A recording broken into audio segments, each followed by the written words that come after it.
Это гранулы полиэтилена. Основная первичная единица продукции Казань-Оргсинтеза и то, из чего потом получается многообразие товаров предприятия. Например, как вот эти трубы. В минувшем году работники завода выпустили почти 990 тысяч тонн товарной продукции. Чистая прибыль составила более 18 миллиардов рублей. Снижение издержек производства, активная работа с потребителями нашей продукции, благоприятная конъюнктура на отечественном и зарубежном рынках позволили нам не только выполнить запланированные объемы производства, но и добиться положительной динамики финансовых показателей. И такие показатели сегодня отметил и Рустам Минниханов.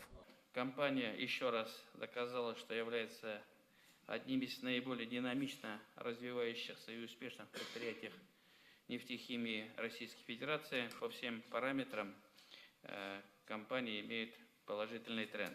Как говорят, залог такого успеха кроется в постоянной модернизации производства, экономии энергоресурсов и улучшении качества продукции. Сейчас предприятием разрабатывается концепция развития до 2025 года.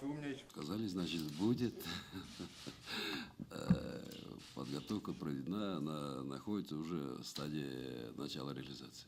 Благодаря своим экономическим успехам Казань-Оргсинтез ежегодно дает и зеленый свет широкому спектру социальных проектов. Так, в минувшем году продолжилась поддержка фонда Возрождения, в Казани новый облик получил сквер удокохимиков и началось благоустройство лесопарка Лебяжье. Здесь планируют капитально отремонтировать насосную станцию и трубопроводы, для того, чтобы перекачивать воду из озера Изумрудное сюда в Лебяжье и тем самым поднять здесь уровень воды. По берегам озера старые деревья должны вырубить, а на их месте посадить новые. За такое неравнодушие к нуждам татарстанцев Казань-Оргсинтез удостоился отдельной благодарности от Рустама Минниханова. Я бы хотел высказать словами благодарности руководству компании, руководству группы компании «Таиф» за социальную ответственность Казань-Оргсинтез в реализации наших экологических и культурных проектов республики. Добавим, что благодаря успешным финансовым результатам акционеры Казань-Оргсинтеза получили дивиденды. Также решено, что совет директоров общества продолжит возглавлять Руслан Шигабуддинов. Дмитрий Иринин, Андерсен Тальцев, ТНВ, Казань.